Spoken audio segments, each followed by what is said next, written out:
Hello అండి, నమస్తే. నీ జీవితాన్ని నువ్వే మార్చుకో ఆడియో నవల రెండో భాగం ఇప్పుడు వినిపించబోతున్నాను. ఈ నవలను వ్రాసిన వారు శ్రీమతి అంగులూరి అంజనీదేవి గారు. చదువుతున్నది మా ఊరి విజయలక్ష్మి. ఇక కథలోకి వెళదామా?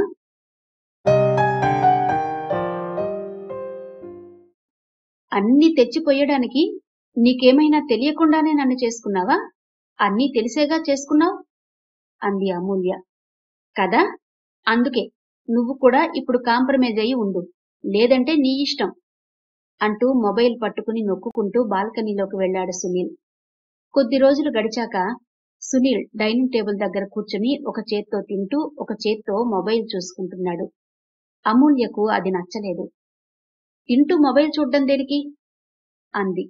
అతను మాట్లాడకుండా దానివైపే చూస్తూ ఉన్నాడు. మొబైల్ పక్కన పెట్టి ప్రశాంతంగా తినొచ్చు కదా అంది అమూల్య. ఉండవే, అమెజాన్ వాడు ఏదో ఆఫర్ పెట్టాడు, అదే చెక్ చేస్తున్నాను అన్నాడతను. 100-200 మిగిల్చే డీల్స్ చూడడం కన్నా మీరు చదువుకుంటే క్లయింట్ ఇంటర్వ్యూస్ లో గెటాన్ కావచ్చు కదా అంది అమూల్య. నీకెప్పుడు నా జాబ్ గోలే, కావాలంటే నువ్వే ఏదో ఒక జాబ్ చేయొచ్చు కదా, నా మీద పడకపోతే అన్నాడు సునీల్. నీ జాబ్ చూసే నేను పెళ్లి చేసుకుంది, ఇప్పుడు నేనెందుకు జాబ్ చేస్తాను? అవునా అన్నాడు ఆమె వైపు చూడకుండానే. అవును, సాఫ్ట్వేర్ జాబ్ చేసే వాళ్ళంటే నాకు పిచ్చి ఆరాధన సునీల్. ఎందుకంటే ఈ మధ్యన వాళ్లకైతేనే ఎక్కువ శాలరీ వస్తుందని నేను విన్నాను. అందుకే ఎవరొచ్చినా మెచ్చకుండా నిన్ను పెళ్లి చేసుకున్నాను. జాబ్ చేయడం నీ పని, నా పని కాదు అంది ఖచ్చితంగా. అవునా? ఈసారి కూడా ఆమె వైపు చూడలేదు సునీల్. అంతే సునీల్. అయినా నన్నెందుకు జాబ్ చేయమంటున్నావు సునీల్ కొత్తగా? నేను జాబ్ చేయడం మొదలు పెడితే నా సంపాదన చూసి ఇంట్లో కూర్చుందామనా? అప్పుడైతే ఈ మొబైల్లో ఇంకా బాగా ఆడుకుంటూ కూర్చోవచ్చనా? అదేనా నీ ప్లాన్? అంతే కదా అంది అమూల్య. అమ్మో అమ్మో, నీకింక జాబే లేదు, ఎన్ని అంటున్నావే నన్ను? నేనేమన్నాను? ఆ మొబైల్ చూడ్డం ఆపి ఇక నువ్వు తిను సునీల్ అంది అమూల్య. అతను మొబైల్ పక్కన పెట్టి ప్లేట్లో గబగబా అన్నం కూరలు పెట్టుకున్నాడు. ఆగకుండా తిన్నాడు. నేను తిన్నాను గాని ఇక నువ్వు కుంభాలు కుంభాలు మెక్కి బెడ్రూంలోకి రా. నేనక్కడికే వెళ్తున్నా. రాత్రైతే ఒకటే గోల, నిద్రపోనియ్యవు. ఏం జీవితమో ఏమో, పనుంటేగా అంటూ వాష్ బేసిన్ దగ్గరకు వెళ్లాడు. గబగబా చేతులు కడుక్కుని అక్కడే ఉన్న టవల్ని సర్రున లాగాడు. చేతులు తుడుచుకుంటూ బెడ్రూం వైపు వెళ్లాడు. ఇంతకన్నా ఏం కావాలి ఆడపిల్ల మనసు దారుణంగా బాధపడడానికి? అమూల్యకు చాలా అవమానంగా, సిగ్గుగా ఉంది. అయినా నేనేమన్నానని నన్ను కుంభాలు కుంభాలు మెక్కమంటున్నాడు? ఆయన మంచికే కదా చెప్పాను అని మనసులో అనుకుంది. అన్నం తినకుండానే టేబుల్ సర్దింది. అతను రమ్మంటున్నా బెడ్రూంలోకి వెళ్లలేదు. మనసంతా చాలా నొప్పిగా ఉంది. శ్రేయకు ఫోన్ చేసి చెప్పాలనుకుంది. ఇలాంటివి ఫ్రెండ్స్తో అయితేనే బాగా షేర్ చేసుకోవచ్చు. కానీ శ్రేయ ఇప్పుడు ఫ్రీగా ఉందో లేదో. ఎప్పుడు ఫోన్ చేసినా, ఏయ్ మా ఆయనున్నాడే పక్కన, నీకు నేను తర్వాత కాల్ చేస్తాను అంటుంది. ఆ తరువాత చెయ్యదు, మర్చిపోతుంది. లంచ్ చేసి గట్టిగా పావుగంట కూడా కాలేదు. బెడ్రూంలోకి వెళ్లిన సునీల్ గురక కొడుతూ నిద్రపోతున్నాడు. ఇదే మంచి సమయం అనుకుని అమ్మకు ఫోన్ చేసింది అమూల్య. సరితమ్మ హలో అనగానే అమ్మా అంటూ జరిగింది మొత్తం ఫోన్లో చెప్పింది. బాధపడింది. సరితమ్మ మామూలుగానే విన్నది, మామూలుగానే ఉంది. అమ్మా, నీకు బాధగా లేదా నా బాధ వింటుంటే అంది అమూల్య. ఏముందందులో బాధ? కోరి చేసుకున్నావు. ఆ అబ్బాయి నిన్నేమైనా కొట్టాడా? అది తీసుకురా ఇది పెట్టలేదు అనేమైనా అన్నాడా? అంటే చెప్పు. హాయిగా ఉన్నావు, మంచి మంచి చీరలు కడుతున్నావు, కోరిన తిండి తింటున్నావు, సొంత కారు ఉంది. అయినా వీటి కోసమే కదా నువ్వు పెళ్లి చేసుకుంది. ఇంకా ఎందుకు బాధపడుతున్నానని చెప్తున్నావు? నన్ను బాధ పెట్టడానికా? వింటే ఎవరు నమ్ముతారు నీ బాధ అంది సరితమ్మ. అది కాదమ్మా, నన్ను కుంభాలు కుంభాలు మెక్కమన్నాడు. నువ్వేదో అనుంటావులే, లేకుంటే ఎందుకంటాడు? అయినా నేనో మాట చెప్తా, గుర్తుంచుకో. ఏంటమ్మా ఆ మాట? మనకు పెట్టేవాళ్లు ఒక మాట అన్నా తప్పులేదు. అతను నిన్ను చూసుకుంటున్నప్పుడు ఆ మాత్రం అనడా? అయినా సరదాగా అని ఉంటాడేమోలే. ఇంత చిన్నదానికే బాధపడితే ఎలా? ఇంకా చాలా చూడాలి నువ్వు అంది సరితమ్మ. నువ్వు నన్ను భయపెట్టకు, ఫోన్ పెట్టేయ్ అంది అమూల్య. శ్రేయ అమూల్యకు ఫోన్ చేసింది. అమూల్య ఆశ్చర్యపోయింది శ్రేయ ఫోన్ చూసి. వావ్ శ్రేయ, హ్యాపీగా ఉందే నువ్వు ఫోన్ చేయడం. నువ్వేంటి ఫోన్ చేయడమేంటి? నేను కదా ఎప్పుడైనా చేస్తాను. సరే కాని ఎలా ఉన్నావ్? అడిగింది అమూల్య నవ్వి. నేను బాగున్నానమ్మూ, నువ్వెలా ఉన్నావ్? అంది ప్రేమగా శ్రేయ. బాగానే ఉన్నాను. ఫోన్ ఎందుకు చేశావో త్వరగా చెప్పు శ్రేయ. ఊరికే చెయ్యవు, ఏదో విశేషమే అంది ఆసక్తిగా అమూల్య. నిన్న శ్రీనాథ్ ఫోన్లో మాట్లాడుతుంటే విన్నానమ్మూ. మీరు మీ ఇల్లేమైనా అమ్మకానికి పెట్టారా? అది సునీల్ గొంతే. నాకు డౌటొచ్చి అది ఏ ఏరియా అని శ్రీనాథ్ని అడిగాను. మీరుండే ఏరియా పేరే చెప్పారు. నాకెందుకో నమ్మబుద్ధి కావడం లేదు. ఒకసారి సునీల్తో మాట్లాడి నాకు మళ్ళీ కాల్ చేస్తావా? అంది శ్రేయ. అవాక్కయింది అమూల్య. మాట్లాడమూల్య. ఏంటి మాట్లాడవు? నీకు ఫోన్ చేస్తాను శ్రేయ. నాకు షాకింగ్గా ఉంది ఈ విషయం వింటుంటే అంది అమూల్య. నేను విన్నది అవునో కాదో ఇంకా తెలీదుగా, అప్పుడే ఎందుకంత షాక్ అవ్వడం? ముందు నువ్వు సునీల్తో మాట్లాడు అంది శ్రేయ కూల్గా. అలాగే శ్రేయ, నీకు నేను మళ్ళీ కాల్ చేస్తాను అంటూ కాల్ కట్ చేసి సునీల్ కోసం వెతుకుతూ వెళ్ళింది అమూల్య. సునీల్ ఎవరితోనో ఫోన్లో మాట్లాడుతున్నాడు. ఆ ఫోన్ అయ్యేంత వరకు ఆగింది. సునీల్, మన ఇంటిని అమ్మకానికి పెట్టావా? ఇది నిజమా అని అడిగింది. నిజమే. నీకెవరు చెప్పారు? శ్రేయ చెప్పింది. శ్రేయ అంటే మన పెళ్ళైన కొత్తలో అదొట్టి తింగరిది, డ్రైవర్ని పెళ్లి చేసుకుంది అనేదానివి. ఆ శ్రేయేనా? ఆవిడికెలా తెలిసింది? అసలు నేను శ్రీనాథ్ అనే బిల్డర్కి తప్ప ఎవరికీ చెప్పలేదు. అతను శ్రేయకు తెలుసా? అన్నాడు సునీల్. తెలుసు. అతను శ్రేయ భర్త. శ్రేయ భర్తనా? శ్రేయ భర్త డ్రైవర్ అన్నావు, ఇప్పుడేమో నెంబర్ 1 బిల్డర్ శ్రీనాథ్ శ్రేయ భర్త అంటున్నావు. ఏం మాట్లాడుతున్నావు అమూల్య? నీకేమైనా పిచ్చా? పిచ్చి కాదు. అప్పట్లో అతను మంచివాడు, ఏ అలవాట్లు లేనివాడు అని పెద్దవాళ్ళు చెప్పగానే విని డ్రైవర్ అయినా పర్వాలేదు అని శ్రీనాథ్ని పెళ్లి చేసుకుంది శ్రేయ. స్వతహాగా సమర్థుడైన శ్రీనాథ్ ఇప్పుడు మంచి బిల్డర్ అయ్యాడు. సాఫ్ట్వేర్ అయిన నువ్వు ఉన్న ఇంటిని అమ్మకానికి పెట్టావు. నువ్వు అమ్మకానికి పెట్టినట్టు శ్రీనాథ్ గారితో మాట్లాడుతుంటే శ్రేయ విని నాకు ఫోన్ చేసింది. అయినా మన ఇంటిని అమ్మకానికి ఎందుకు పెట్టావు సునీల్? అంది అమూల్య. ఎందుకంటే అవసరాలు పెరిగాయి, ఖర్చులు పెరిగాయి. ఇప్పుడున్న పరిస్థితిలో ఈ ఇంటిని అమ్మితేనే నేను గెటానవుతాను. మన ఫ్యామిలీకి కూడా న్యాయం చేయగలుగుతాను అన్నాడు సునీల్ ఏమాత్రం తడబడకుండా. ఏం మాట్లాడుతున్నావు సునీల్? ఫ్యామిలీకి న్యాయం చేయడమేంటి? నువ్వు జాబ్ చేస్తున్నావుగా. నాకిప్పుడు జాబ్ లేదమూల్య. ఏమైంది? పోయింది. ఎందుకు? అతను సమాధానం చెప్పలేదు. చాలాసేపు అతని వైపు చూసింది. అతను మాట్లాడేలాగా లేడు. నరాలు తెగిపోయేలా ఉన్నాయి. ఏం చెయ్యాలో అర్థం కాలేదు అమూల్యకు. ఇప్పుడు నేనేం చెయ్యాలి? నాకేది దారి? అనుకుంటూ సునీల్ అమ్మ నాగామృత దగ్గరకు వెళ్ళింది. ఆమె ఉండేది ఆ పక్క వీధిలోనే. అమూల్యను చూడగానే కూర్చో అమూల్య అంది ఆమె ఎప్పటిలాగే. సునీల్ తండ్రి అక్కడే కూర్చుని పేపర్ చదువుతున్నాడు. అత్తయ్య, మీ అబ్బాయి ఇల్లు అమ్ముతానంటున్నాడు. ఆ ఇల్లు అమ్మితే ఎలా అత్తయ్య? మళ్ళీ అంత ఇంటిని ఆ ఏరియాలో కట్టించగలమా? మీరు చెప్పలేదా వద్దని? అంది అమూల్య. చెప్పలేదమూల్య. ఎప్పటికైనా ఆ ఇల్లు అమ్మాల్సిందే. ఎందుకు అమ్మాలత్తయ్యా? ఎందుకంటే సునీల్కి జాబ్ లేదు, ఇల్లు గడవాలి, అవసరాలు తీరాలి. అసలు మీ అబ్బాయికి జాబ్ ఎందుకు లేదు? ఆయన చేస్తున్న సాఫ్ట్వేర్ జాబ్ ఏమైంది? వాడు చేస్తున్న జాబు బ్యాక్ డోర్లో తెచ్చుకున్నది అమూల్య. ప్రాజెక్ట్ అయిపోగానే తీసేశారు. బ్యాక్ డోర్ అంటే? ఒక సాఫ్ట్వేర్ కంపెనీ వాళ్ళు మా దగ్గర 2 లక్షల డబ్బు తీసుకుని ఆ జాబ్ ఇచ్చారు. కొద్ది రోజులకు ప్రాజెక్ట్ అయిపోయింది. అయినా టాలెంట్ ఉంటే అక్కడే కంటిన్యూ అవ్వచ్చు. కానీ సునీల్ కాలేకపోయాడు. అంటే ఇప్పుడు సునీల్ సాఫ్ట్వేర్ ఎంప్లాయ్ కాదా? ఆ జాబ్ చూసే కదా నేను సునీల్ని పెళ్లి చేసుకున్నాను. అయినా వాడికేం ప్రాబ్లం లేదులే అమూల్య. ఇల్లమ్మిన డబ్బంతా వాడి పేరుతో బ్యాంకులో వేస్తే సరిపోతుంది. ఆ వడ్డీతో మీరు గెటాన్ కావచ్చు. అత్తయ్య ప్లీజ్, మీరు పదే పదే ఇల్లు అమ్మాలి అనకండి. నేనెంత ఆశపడ్డాను నాకు ఇల్లు కారు ఉన్నాయని. ఇప్పుడు అవి లేకుంటే ఇంకేముందత్తయ్యా నాకు? ఇలా అని నాకు ముందెందుకు చెప్పలేదు? ఇప్పుడు నువ్వేం నష్టపోతున్నావని నన్ను నిలదీస్తున్నావా అమూల్య? అదేమైనా నువ్వు వచ్చేటప్పుడు తెచ్చావా? తేకున్నా అవన్నీ ఉన్నాయని చూపించే కదా నన్ను పెళ్లి చేసుకున్నారు.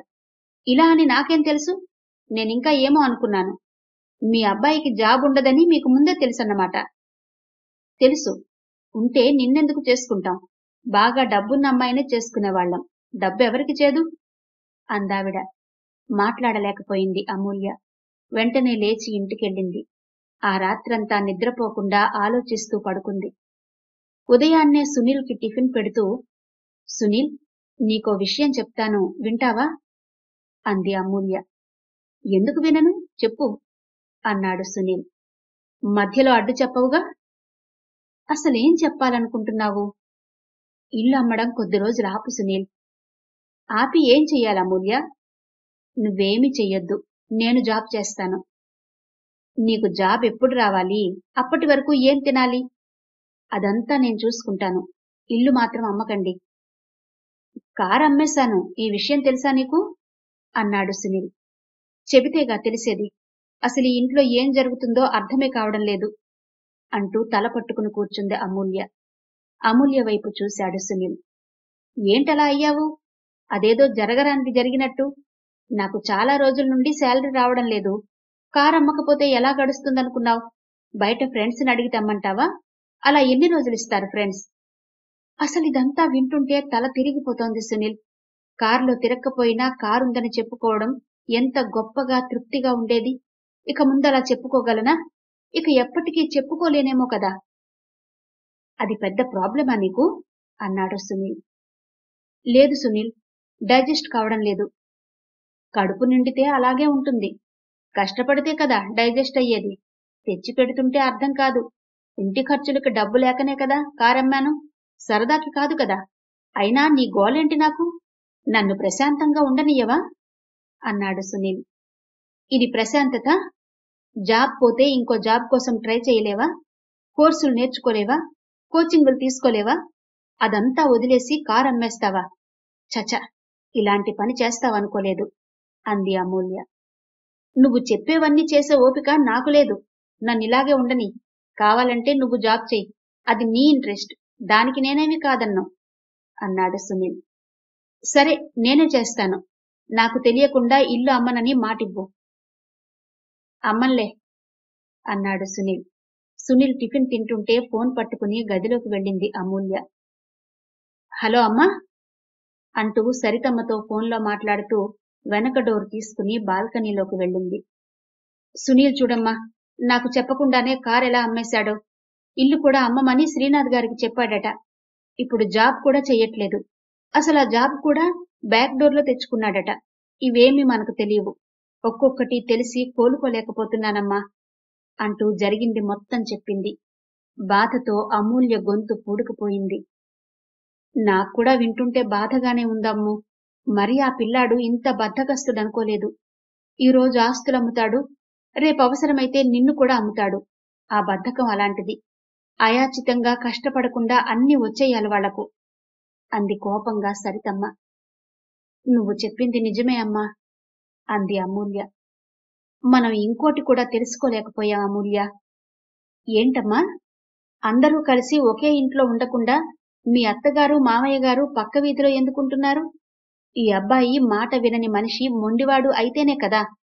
నువ్వు ఎలా పోతే మాకే, నీ జీవితం నీ ఇష్టం అన్నట్టు వాళ్ల తాతయ్య కట్టుకున్న ఇంటినిచ్చేసి వదిలించుకునుంటారు. కావచ్చమ్మా. ఇప్పుడు నేనేం చెయ్యాలమ్మా అడిగింది అమూల్య. చేసేదేముందక్కడ? వాళ్ళు చేస్తున్నవి చూసి బాధపడ్డమేగా అంది సరితమ్మ. బాధపడుతూ ఇలాగే కూర్చోమంటావా అమ్మా? అయ్యో, అలా ఎందుకంటానమ్ము? నీకు నేను లేనా అంది సరితమ్మ. లేవని కాదమ్మా. ఇన్ని రోజులు ఇక్కడ నాకెంత అసంతృప్తిగా ఉన్నా సొంత ఇల్లు కారు ఉన్నాయని సంతోషపడేదాన్ని. ఇప్పుడది కూడా లేదు బాధగా చెప్పింది అమూల్య. నీ గొంతు వింటుంటే నువ్వు మామూలు బాధలో లేవనిపిస్తుంది అమూల్య. నీకు ఎలా అనిపిస్తే అలా చెయ్యి. ఇక్కడికి రావాలనిపిస్తే వచ్చేయ్ తల్లి. ఇక నుండి ఇది నీ ఇల్లు అనుకో, ఇక్కడే ఉండు చెప్పింది సరితమ్మ. నువ్వు చెప్పేది నువ్వు చెప్పావు, కాని నేనక్కడికి రాలేనమ్మా. తమ్ముడికి జాబ్ రాలేదని ఇప్పటికే నీ బాధలో నువ్వున్నావు. నేనొచ్చి నిన్నింకా బాధ పెట్టాలా? నాకు పెళ్లి చేసి పంపడమే నీకెక్కువ. ఇంకా నాకోసం ఏం చేస్తావమ్మా నువ్వు? ప్రేమ కాకపోతే? అంది అమూల్య. కదిలిపోతున్నానమూల్య నీ మాటలకి. నీకు చాలా తెలివి, హుషారు, లౌక్యం ఉన్నాయి. వాటిని నీకోసం వాడుకోలేవా? వాడుకుంటానమ్మా. అక్కడ మన ఇంట్లో నా స్టడీ సర్టిఫికెట్స్ ఉన్నాయి చూడు, వాటిని వెంటనే తమ్ముడితో పంపించు. అవి ఇంకా ఉన్నాయా అమ్మూ? భయపడింది అమూల్య. ఎక్కడికి పోతాయమ్మా? ఇంట్లోనేగా ఉన్నాయి. నాతో ఏమైనా పట్టుకుపోయానా? పట్టుకుపోయినా బావుండేదమ్మూ. అవి నీ దగ్గరే ఉండేవి. ఇప్పుడేమైందమ్మా? నీకు గుర్తులేదా? పెళ్లి హడావిడిలో నువ్వు సునీల్ పంపిన నగలు, చీరలు సర్దుకుంటూ సర్టిఫికెట్స్ అడ్డుగా ఉన్నాయని, ఇక వాటితో పని లేనట్టు వాటిని ఎక్కడో విసిరి పడేశావు. ఎక్కడ పడేశావో ఏమో, ఉండు వెతుకుతాను అంటూ ఫోన్ కట్ చేసి అమూల్య సర్టిఫికెట్స్ ని వెతకడం మొదలుపెట్టింది సరితమ్మ. ఒక గంట గడిచాక, అమ్మా దొరికాయా నా సర్టిఫికెట్స్ అంటూ ఆతృతగా ఫోన్ చేసింది అమూల్య. ఆ దొరికాయి అంది సరితమ్మ. ఎక్కడ దొరికాయి? అంది సంతోషంగా అమూల్య. ఆ రోజు నీ పెళ్లిలో గిఫ్ట్ పేపర్స్ పడేసిన దగ్గరున్నాయట నీ సర్టిఫికెట్స్. తమ్ముడు తీసి దాచాడు, నేనడగ్గానే ఇచ్చాడు అంది సరితమ్మ. సరే వెంటనే పంపమ్మ వాటిని అంది అమూల్య. అలాగే అమూల్య. నీకు శ్రేయ ఫోన్ చేసిందా? ఆ ఇంతకు ముందే చేసిందమ్మా. గృహప్రవేశం ఉందని చెప్పింది అంది అమూల్య. నేను శ్రేయ వాళ్ల గృహప్రవేశానికి వస్తున్నాను అమూల్య. వచ్చేటప్పుడు నీ సర్టిఫికెట్స్ తెస్తాను. అలాగే అమ్మా. నువ్వెలాగూ అక్కడికి వస్తావు కాబట్టి నేను మీ ఇంటికి రాను, నేరుగా శ్రేయ దగ్గరకే వెళ్తాను. ఎందుకమ్మా? ఇటేరా, ఇద్దరం కలిసే శ్రేయ దగ్గరకు వెళ్దాం. వద్దులేవే, కారు అమ్మేసేటట్టుగా సునీల్. ఇంటి ముందు కారు లేకపోవడం చూస్తే నాకు బాధగా ఉంటుంది. అసలు నువ్వు ఆ సునీల్ని పెళ్లి చేసుకున్నదే ఆ ఇల్లు, కారు చూసి. కాని అతనలా కారు అమ్మేస్తాడనుకోలేదు. అది విన్నప్పటి నుండి నాకు చాలా కోపంగా ఉంది. ఆ కోపంలో సునీల్ని ఏమైనా అంటానేమో. అలా అంటే మళ్ళీ ముఖాలు చూసుకోలేం అంది సరితమ్మ. అలాగే అమ్మా, నీ ఇష్టం అంటూ కాల్ కట్ చేసింది అమూల్య. శ్రీనాథ్, శ్రేయల గృహప్రవేశం చాలా ఘనంగా జరుగుతోంది. సిటీలో ఉండే కొంతమంది ప్రముఖులు, పొలిటీషియన్స్, బిజినెస్ మెన్ వచ్చారు. వర్ధన్ రావు, సహజ అందరికన్నా ముందే వచ్చారు. అందరినీ దగ్గరుండి ఆహ్వానించారు శ్రీనాథ్ దంపతులు. శ్రీనాథ్ పక్కన శ్రేయ చూడడానికి అద్భుతంగా ఉంది. శ్రేయను బ్యూటీషియన్స్ ఇంటికొచ్చే మేకప్ చేశారు. బాగా ఎత్తుగా ఉన్న శ్రీనాథ్ కాస్త బలం రావడంతో క్రాఫ్ ఒత్తుగా ఉండి బాడీ బిల్డర్లా అనిపిస్తున్నాడు. ఖరీదైన సూట్లో హుందాగా ఉన్నాడు. అతని బాడీ లాంగ్వేజ్ కూడా చురుగ్గా, తెలివిగా ఉంది. శ్రేయ ఫ్రెండ్ అమూల్య భర్తగా సునీల్ కూడా మంచి సూట్ వేసుకుని వచ్చాడు. అతనెక్కువగా శ్రీనాథ్ పక్కనే ఉన్నాడు. సరితమ్మ కళ్ళు శ్రీనాథ్ మీద నిలిచి వెంటనే తన అల్లుడి మీదకు వెళ్తున్నాయి. శ్రీనాథ్, సునీల్ ఒకే వయసు వాళ్లు. అయినా తెల్లటి శరీర ఛాయ కల సునీల్ కి ఈ మధ్యన కొద్దిగా పొట్ట పెరిగింది. సిల్క్ హెయిర్ కాస్త పలచబడిపోయింది. చూడ్డానికి శ్రీనాథ్ కన్నా బాగా పెద్దవాడిలా అనిపిస్తున్నాడు. సునీల్ అందమేమైంది? అందం ఆయువు మరీ ఇంత తక్కువ అనుకుంది సరితమ్మ. నాకే ఇలా అనిపిస్తోందా, లేక అమూల్యకు కూడా అనిపిస్తుందా అని అమూల్య వైపు చూసింది. అమూల్య వాళ్లను చూడడం లేదు, ఎటో చూస్తోంది. తన ఆలోచనలో తనుంది. శ్రేయ వాళ్ల పాపను అందరూ ఎత్తుకుని ముద్దు చేస్తున్నారు. ఆ పాప శ్రేయ రంగులో, శ్రీనాథ్ పోలికలతో చాలా క్యూట్గా ఉంది. అమూల్య కూడా ఎత్తుకుని వెంటనే దించేసింది. అది చూసి సరితమ్మ, ఏంటే పాపను దింపావు, ఎత్తుకో అంది. వద్దులేమ్మా, అసలే నాకు ఆశలు, కోరికలు ఎక్కువ.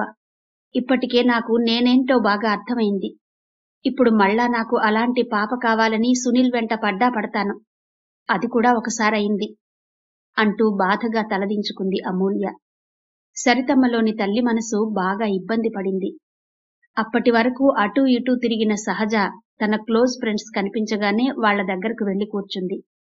సుచేత ఏది సహజ, కనిపించట్లేదు అడిగారు ఫ్రెండ్స్. తీసుకురాలేదు. ఏ ఎందుకు? రానన్నది. నేను సరే అన్నాను. సుచేత కాలేజీలో నుంచి పారిపోయొచ్చిందని విన్నాను. నిజమేనా సహజ? అక్కడ చాలా స్ట్రిక్ట్ గా ఉందని ఉండలేకొచ్చేసింది, పారిపోయి కాదు, చెప్పింది సహజ. అయినా నచ్చ చెప్పి మళ్ళీ పంపాల్సింది. మా అమ్మాయిని కూడా అలాగే పంపాము. అవునా అన్నదే కాని మాటలు పెంచలేదు సహజ. ఖాళీగా ఇంట్లోనే ఉంటే ఏం తోస్తుంది సహజ? అడిగింది ఫ్రెండ్. ఖాళీగా ఏముండదు. టీవీ చూస్తూనో నెట్లో ఏదో ఒకటి వెతుక్కుంటూనో ఉంటుంది. బయటకు మాత్రం వెళ్ళదు. ఫ్రెండ్స్ ఉన్నా వాళ్లే తన దగ్గరకు వచ్చి వెళ్తూ ఉంటారు. తను మాత్రం వెళ్ళదు. ఇల్లే దాని ప్రపంచం అంది సహజ. కావచ్చు, కాని కనీసం ఇలాంటి ఫంక్షన్స్ ఉన్నప్పుడైనా సుచేతను బయటకు తీసుకొస్తే బావుంటుంది సహజ. సుచేత వయస్సు పిల్లలు చూడు, చాలా మంది ఉన్నారిక్కడ. చక్కగా సరదాగా తిరుగుతున్నారు. ఒక రకంగా సుచేత ఇదంతా మిస్ అయినట్టే కదా అంది ఫ్రెండ్. ఇదంతా తను కావాలనుకోదు. తను ఇదొకటి ఉందని తెలిస్తేనే కదా కావాలనుకునేది. ఎప్పుడు చూసినా నువ్వు తప్ప ఏ ఫంక్షన్లోనూ సుచేత కనిపించడం లేదు. అందుకే అంటున్నాను. అదీ కాక ఒక్కోసారి ఇలాంటి చోటనే అమ్మాయిలకు మంచి పెళ్లి సంబంధాలొస్తాయి. అప్పుడే సుచేతకు పెళ్ళా అంది సహజ. ప్రస్తుతం సుచేత పెద్ద పెద్ద కోర్సులేమీ చదవడం లేదు కాబట్టి పెళ్లి తప్ప ఇంకేముంటుంది నువ్వు సుచేతకు చేయడానికి. అందుకే ఇప్పటినుండైనా సుచేతను బయటకు తీసుకురా. పెళ్లి కోసమనే కాదు, తనకి కూడా నలుగుర్ని చూసినట్టుంటుంది చెప్పిందా ఫ్రెండ్. అలాగే తీసుకొస్తాను అంది సహజ. ఫంక్షన్ పూర్తయి ఇంటికెళ్లే ముందు శ్రేయ అమూల్యతో మాట్లాడింది. అమూల్య, ఈ హడావిడిలో నేను నిన్ను సరిగా పట్టించుకున్నానో లేదో, మనం మళ్ళీ ఒకరోజు కలుసుకుందాం. నేను కాల్ చేస్తాను, తప్పకుండా రా అంది శ్రేయ. అమూల్య మౌనంగా ఉండడం చూసి, వస్తుందిలే శ్రేయ, నువ్వు తప్ప ఎవరున్నారు అమూల్యకు? అమూల్యకు ఏది కావాలన్నా నువ్వు చూసుకోవా అంది సరితమ్మ. తప్పకుండా చూసుకుంటానంటీ. నాకు మాత్రం అమూల్యనే కదా ఆత్మీయురాలు. ఒక్క నిమిషం ఆంటీ అంటూ డ్రైవర్ని పిలిచింది. డ్రైవర్ రాగానే, ఈ మేడం వాళ్ళని జాగ్రత్తగా ఇంటి దగ్గర దించేసిరా అంది శ్రేయ. శ్రేయను వెంటనే దగ్గరకు తీసుకుంది సరితమ్మ. రాత్రికి దిష్టి తీయించుకో శ్రేయ అంది. అలాగే ఆంటీ. అమూల్య డల్గా కనిపిస్తుంది. మీరు తనకి కాస్త ధైర్యం చెప్పండి. ఒక 4 రోజులు ఉండండి ఆంటీ అంది శ్రేయ. అలాగే శ్రేయ, ఇక మేం వెళ్ళొస్తాం. నిన్ను మాతో ఎక్కువసేపు నిలబెట్టుకోవాల్సిన సమయం కాదిది అంటూ కారు వైపు వెళ్లారు సరితమ్మ, అమూల్య.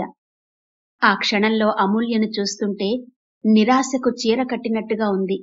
అంత బిజీలో కూడా అది గమనించింది శ్రేయ. అమూల్య తన సర్టిఫికెట్స్ ను జిరాక్స్ తీయించి స్కూల్లో, కాలేజీల్లో ఇచ్చి వచ్చింది. వాళ్ల దగ్గర నుండొచ్చే రెస్పాన్స్ కోసం ఎదురు చూస్తోంది. తను ఎప్పుడు ఏం చేస్తున్నది, ఎలా ఉన్నది ఎప్పటికప్పుడు శ్రేయకు ఫోన్ చేసి చెప్పుకుంటోంది అమూల్య. రోజులు గడుస్తున్నాయి. అమూల్యకు ఇంకా ఉద్యోగం రాలేదు. శ్రీనాథ్ బయటకు వెళ్తూ, శ్రేయ, నేను తరుణ్ సార్ని కలవడానికి వెళ్తున్నాను. ఆయనతో కొంచెం పనుంది. ఒక 1 అవర్లో వచ్చేస్తా. నువ్వు రెడీగా ఉండు. పాపతో రెస్టారెంట్కి వెళ్దాం అన్నాడు. అలాగే. తరుణ్ సార్ నీకు బాగా తెలుసు కదా శ్రీనాథ్. ఆయనకు చాలా కాలేజీలున్నాయన్నావు. అందులో అమూల్యకు లెక్చరర్ జాబ్ ఇప్పించగలవా అంటూ చాలా రిక్వెస్టింగ్ గా అడిగింది శ్రేయ. వెంటనే మాట్లాడలేదు శ్రీనాథ్. తను చాలా ప్రాబ్లంలో ఉంది శ్రీనాథ్. లేకుంటే నేనిలా అడిగేదాన్ని కాదు. తనకి జాబ్ రాకపోతే వాళ్ళ ఆయన ఇల్లు అమ్మేస్తాడు. జాబ్ కోసం చాలా చోట్ల ట్రై చేస్తోంది. కానీ రావడం లేదు అంది శ్రేయ. నేను ట్రై చేస్తాను శ్రేయ. తరుణ్ సార్ నా మాట కాదనరు. వెంటనే అమూల్యకు కాల్ చేసి తన రెజ్యూమ్ను నా మెయిల్కు పంపమని చెప్పు. ఇప్పుడు నేను వెళ్ళగానే తరుణ్ సార్కి చూపించి మాట్లాడతాను అన్నాడు. అలాగే, ఇప్పుడే అమూల్యకు కాల్ చేస్తాను అంటూ మొబైల్ అందుకుంది శ్రేయ. అమూల్య గురించి తరుణ్ గారితో మాట్లాడాడు శ్రీనాథ్. అమూల్యకు టీచింగ్ ఫీల్డ్లో ఎక్స్పీరియన్స్ లేదు కాబట్టి ఆమెను కాలేజీకి పిలిపించి డెమో క్లాస్ ఇప్పించారు. డెమో అద్భుతంగా ఇచ్చింది. వెంటనే ఆమెకు కాలేజీలో లెక్చరర్ జాబ్ ఇచ్చారు. రోజూ కాలేజీకి వెళ్లి వస్తోంది అమూల్య. ఒకరోజు రాత్రి సునీల్ నిద్రపోకుండా ఆలోచిస్తున్నాడు. ఏంటి సునీల్ ఆలోచిస్తున్నావు నిద్రపోకుండా? నేను చెప్పిన కోర్సు గురించేనా? ఆలోచించు. ఆ కోర్సు చాలా మంచిదట. దానికి జాబ్ ఆఫర్స్ బాగున్నాయట. అంది అతని వైపుకు తిరిగి అమూల్య. నా ఆలోచన అది కాదమూల్య అన్నాడు సునీల్. అది కాదా? ఇంకేంటి? సాఫ్ట్వేర్లో నువ్వేం చెయ్యాలన్నా ఏదో ఒక కోర్సు నేర్చుకోవాల్సిందే, లేకుంటే ఎవరు రానిస్తారు నిన్ను? అంది. రానివ్వడానికి నేనటు సైడ్ వెళ్తేగా. అసలు నాకా సాఫ్ట్వేర్ ఫీల్డే వద్దు, నేనక్కడ సెట్ కాను అన్నాడు సునీల్. అలా అనుకుని ఇంట్లోనే ఉండిపోతావా? లేచి కూర్చుంది అమూల్య. ఇంట్లో ఏముండను, నేను కూడా శ్రీనాథ్ లాగా రియల్ ఎస్టేట్ బిజినెస్ చేస్తాను, హ్యాపీగా ఉండొచ్చు. ఉలిక్కి పడింది అమూల్య. నువ్వు రియల్ ఎస్టేట్ బిజినెస్ చేస్తావా? నేను లేపినా నిద్ర లేవడం రాదు నీకు? అంది అమూల్య. నిద్రదేముందిలే అమూల్య, ఆ బిజినెస్ అయితేనే త్వరగా డబ్బులు సంపాదించొచ్చు, ఇంకేది చేసినా ఉన్న చోటే ఉండిపోతాం అన్నాడు సునీల్. నీకా ఫీల్డ్ గురించి ఏం తెలుసని ఆ బిజినెస్ చేస్తానంటున్నావు? తెలుసు, ఈ మధ్యన అవసరమున్నా లేకున్నా శ్రీనాథ్ గారితో తిరుగుతున్నాను. నీకో వండర్ చెప్పనా? శ్రీనాథ్ గారు ఇప్పుడు వోల్వా కార్లో తిరుగుతున్నాడు. అది పెద్ద వండరా? ఇప్పుడు ఆయన స్థాయి అది అంది అమూల్య. అదే అమూల్య, ఆయనకు ఆ స్థాయి ఎలా వచ్చింది? ఆ బిజినెస్ వల్లనే కదా, కాదంటావా? పైగా పెద్ద చదువు కూడా లేదన్నావు. అదెప్పటి మాట సునీల్? శ్రీనాథ్ ఏమైనా నీలాగా బద్ధకస్తుడనుకున్నావా? మంచి ట్యూటర్ని పెట్టుకుని తనకి ఎంత అవసరమో అంత చదువు చదువుకున్నాడు. నువ్వు చూడు, చిన్న కోర్స్ చేయమంటేనే బద్ధకిస్తున్నావు. నాకిప్పుడు బద్ధకం లేదు, ఏం లేదు. ట్యూటర్ని పెట్టుకుని చదివిన అతనే ఇంత చెయ్యగలిగినప్పుడు ఇంత చదువుకున్న నేను ఇంకెంత చెయ్యాలి? చేస్తానమూల్య, నేను ఆ బిజినెస్సే చేస్తాను. మొన్న మన కారు అమ్మానని నువ్వెంత బాధపడ్డావు? ఈసారి వోల్వా కొంటాను చూడు అన్నాడు సునీల్. నీకేదో బాగా ఎక్కింది సునీల్, లేకుంటే ఇలా మాట్లాడవు. నువ్వలాగే అంటావులే అమూల్య, ముందు ముందు చూస్తే కదా నీకు తెలిసేది. ఏంటి తెలిసేది? నువ్వనుకున్నట్టు ఉండదక్కడ. నిద్రలేస్తే మళ్ళీ పడుకునే వరకు 10 మందిలో తిరగాలి, బాగా మాట్లాడగలగాలి. నాతోనే గట్టిగా 4 మాటలు మాట్లాడలేవు నువ్వు? నువ్వేం చేస్తావా పని? కష్టపడ్డం కూడా ఒక ఆర్టే, అది తెలిస్తే నువ్విలా మాట్లాడవు అంది అమూల్య. ఇదే వెనక్కి లాగడమంటే. నువ్వలా లాగకు. నాకు శ్రీనాథ్ గారిలా ఉండాలని ఉంది. ఒక్క రాత్రిలో కాకపోయినా అతను కూడా పెద్ద టైమేం తీసుకోలేదు, చాలా తక్కువ టైంలోనే ఎదిగాడు. ఈ సాఫ్ట్వేర్లో ఏముంది? నేను రియల్ ఎస్టేట్లోకే వెళ్తాను అన్నాడు సునీల్. అది వద్దు సునీల్, అక్కడ చాలా సమస్యలుంటాయి, మోసాలుంటాయి అంది అమూల్య. మోసపోవడానికి నాకేమైనా బుర్ర తక్కువనే? అలా భయపడతావు? భయపడకు అంటూ అతను కూడా లేచి కూర్చున్నాడు. ఇక మాట్లాడలేక తల పట్టుకుంది అమూల్య. తలనొప్పిగా అనిపించి కణతలు నొక్కుకుంటూ పడుకుంది. సునీల్ అనుకున్నట్టే రియల్ ఎస్టేట్ బిజినెస్ లోకి దిగాడు. చాలా ఎక్సైట్ అవుతున్నాడు. కొత్త ఫ్రెండ్స్, కొత్త వాతావరణం, నైట్ పార్టీలు, బాగా బిజీ అయ్యాడు.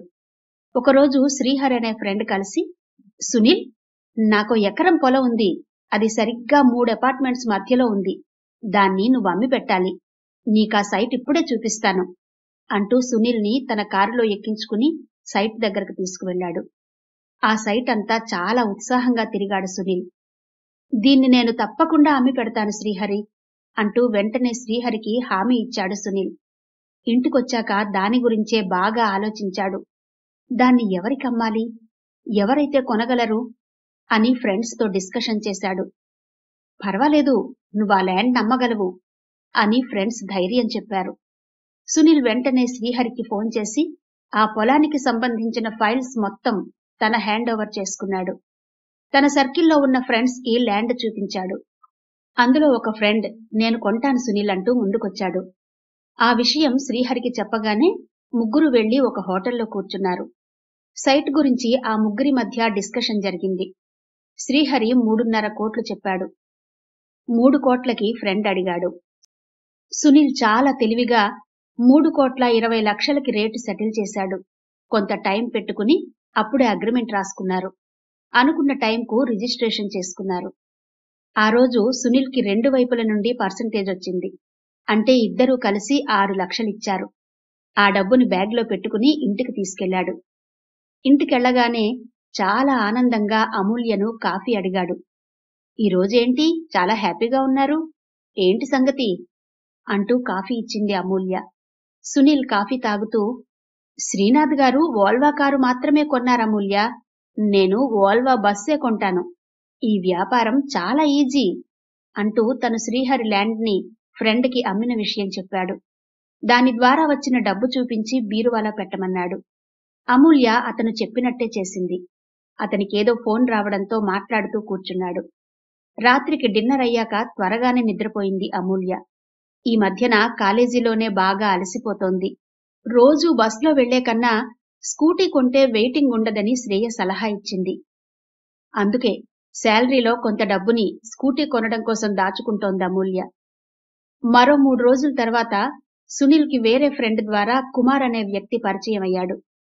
పరిచయం అయిన వెంటనే కుమార్ తనకి ఎక్కడెక్కడ ఆస్తులున్నాయో, అందులో అమ్మబోయే ప్లాట్స్ ఎన్నున్నాయో సునీల్ కి వివరంగా చెప్పాడు.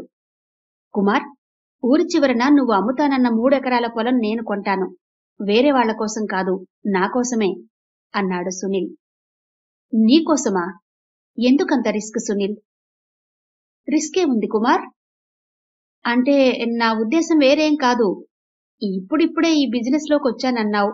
ఒక్కడివే అంత డబ్బు పెట్టి కొనగలవా? కొన్నాక దాన్నేం చెయ్యాలనుకుంటున్నావు? ఎందుకంటే నువ్వు కూడా నా పొలం కొని నష్టపోకూడదు కదా అన్నాడు ఫ్రెండ్లీగా కుమార్. నువ్వు చెప్తున్నది కరెక్టే కుమార్. ఇప్పుడు నా దగ్గర 6 లక్షలుంది. కొంత డబ్బు బయట తెస్తాను. కొన్నాక దాన్ని వెంటనే లేఅవుట్ చేసి అమ్మేస్తాను అని మనసులో ఉన్నది చెప్పాడు సునీల్. ఇక ఈ కథని ఇక్కడితో ఆపుదామండి. మిగిలిన కథను 3వ భాగంలో వినిపిస్తాను.